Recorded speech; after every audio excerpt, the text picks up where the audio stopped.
ආයුබෝවන් මගේ channel එකට ඔයාලව සාදරයෙන් පිළිගන්නවා අදත්. ඉතින් ඔන්න මං අද හිතුවා බිත්තර රොටි කන්න අපි කවුරුත් කැමති නිසා ඉක්මනින් හදාගන්න පුළුවන් ක්‍රමයක් ගැන ඔයගොල්ලොත් එක්ක බෙදා ගන්න. ඉතින් ඕගොල්ලොත් අනිවාර්යෙන් මේ ක්‍රමය අත්හදා බලන්න.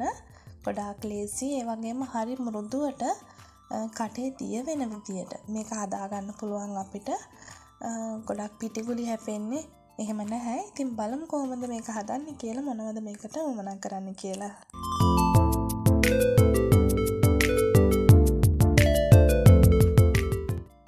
මං අද දෙන්නෙක්ට ඇති වෙන ප්‍රමාණයට තමයි හදන්නේ.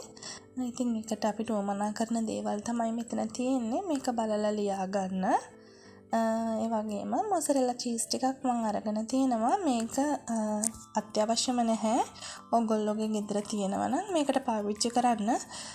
නැතිනම් අනිත් දේවල් ටික එකතු කරගෙන අපි මේක ඉක්මනින් හදාගමු. තව එළවලු කැමති අයට පාවිච්චි කරන්න පුළුවන්. ඒකත් මම කියන්න ඕනේ. ලීක්ස් එහෙම මෙතනදී පාවිච්චි කරන්න පුළුවන්. බෝන්චි ටිකක් එහෙම පාවිච්චි කරන්න පුළුවන්.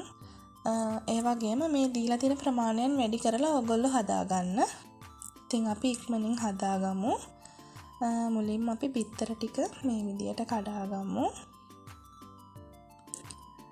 අනිත් එක මේ විදියට එකටම කඩලා දාන්න එපා. ඒකට මොකද මේ බිත්තරේ නරක් වෙලා තිබුණොත් අපේ බිත්තර දෙකම අයින් කරන්න වෙනවා. ඉතින් අපි ඒකට ලුණු ටිකකුත් දාගෙන මේ විදියට හොඳට ගහ ගන්න. මේ විදියට බිත්තර ටික මේ විදියට හොඳින් ගහගෙන අපි දැන් අපේ අනිත් දේවල් මේකට එකතු කරගමු. අපි කුඩාවට කපාගත්ත අවමිලිස් ටිකක් මේකට එකතු කරගමු. ඒ වගේම කුඩාවට කපාගත්ත බීලුණු ගෙඩියකින් භාගයකුත් එකතු කරගමු. අපේ කැරට් ටික මාළු මිරිස් ටිකක් මම මෙතනදී එකතු කරගන්නවා. ඔයගොල්ලන්ට කැමති නම් මෙතනදී කෑලි මිරිස් ටිකක් එකතු කරගන්න. කෑලි මිරිස් තේ හැන්දක් මම දාගත්තා. ඉතින් මේ ටික හොඳට මේ විදියට කලවම් කරලා ලුණු රස බලන්න.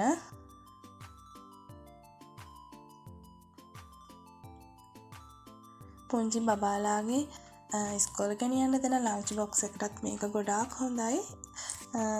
ඉතින් ඒකේ හදද්දී අමු මිරිස් එකතු කරන්නේ නැතිව, මිරිස් වර්ග එකතු කරන්නේ නැතිව එළවලු විතරක් පාවිච්චි කරලා මේක හදලා දෙන්නත් පුළුවන්.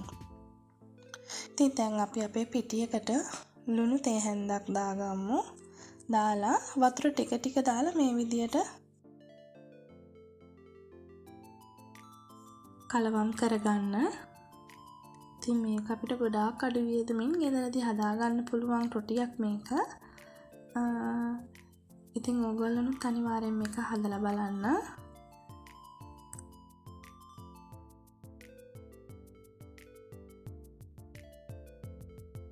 හොඳ දියාරු බැටර් එකක් හදාගන්න. අපි පෑන්කේක් එහෙම හදද්දී හදාගන්න බැටර් එක තියෙනවනේ, අන්න ඒ වගේ ටිකක් දියාරුවට මේක හදාගන්න. මම මෙතනදී ගම්මිරිස් කුඩු තේ හැන්දක් එකතු කරගන්නවා. ඔයගොල්ලෝ කැමති නම් විතරක් එකතු කරගන්න. අපි කඩෙන් ගන්න බිත්තර රොටි වගේම තමයි. නමුත් ඊට වඩා මේක ටිකක් මෘදුවට හැපෙනවා. හයිය නැහැ. ගොඩක් කන්න ආස හිතෙනවා මේක. ඉතින් මෙන්න මේ ගානට හදාගන්න. ගොඩාක් තදේට ගන්නත් එපා.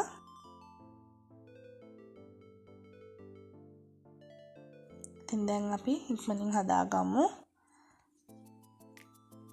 මේ විදිය පෑන් එකක් තියෙනවා නම් ඉක්මනින් ගැලවෙනවා. නැතිනම් ඕගොල්ලොන්ට ගෙදර තියෙන පෑන් කේක් එකම හදන භාජනය පාවිච්චි කරන්න පුළුවන්.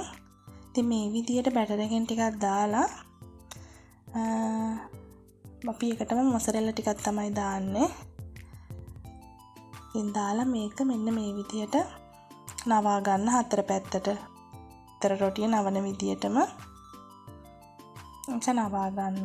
ඉතින් ටික වෙලාවක් ගියාට පස්සේ මෙහෙම අනිත් පැත්තට හරවන්න. දෙපැත්තම හරව මිනිත්තු 2-3ක් වගේ එක පැත්තක් තියලා අනිත් පැත්ත හරවන්න. බලන්නකො මේ ලස්සන මේ විදියට රන්වන් පාටට වටේට ලස්සනයි මෙන්න මේ විදියට. බිත්තර රොටිය වගේම ෂේප් එක චුට්ටක්වත් වෙනසක් නැහැ මේක.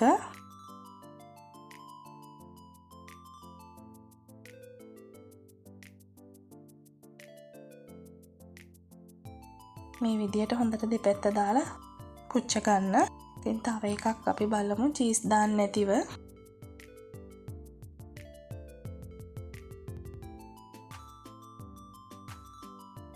ඉතින් මේ විදියට හතර පැත්ත නවා ගන්න. ගින්දර හොඳටම අඩු කරලා තියාගන්න.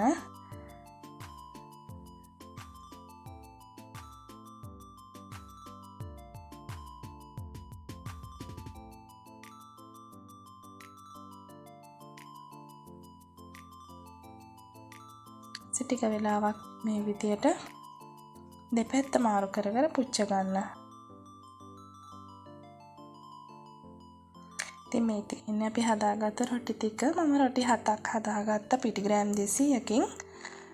දෙන්නෙක්ට ඇති වෙන්න කන්න පුළුවන්. අපේ ගෙදර පුංචි හොරෙක් ඉන්නවා. මම හදපු ගමන්ම මේක ප්ලේට් එකට දාලා මේ විදියට හදද්දිම එකක් අරගෙන ගියා. ඉතින් මම දැන් ඔයගොල්ලන්ට එකක් කඩලා පෙන්නන්නම්. මේ බලන්නකෝ ගොඩාක් ලස්සනට තියෙනවා ඇතුලේ. ගොඩාක් මෘදුයි මේක. ඉතින් රස ටිකක් බලමු. හොඳ රසට තියෙනවා. අනිවාර්යෙන් මේක හදලා බලන්න. මේක චීස් දාපු එකක්. ඒකත් ටිකක් කඩලා පෙන්නන්නම් මම. බලන්නකෝ ගොඩාක් ලස්සනට තියෙනවා. එහෙනම් අනිවාර්යෙන් හදයි කියලා මම බලාපොරොත්තු වෙනවා. ඊළඟ වීඩියෝ එකත් එක්ක ඉක්මනින්ම හම්බ වෙමු. Thank you.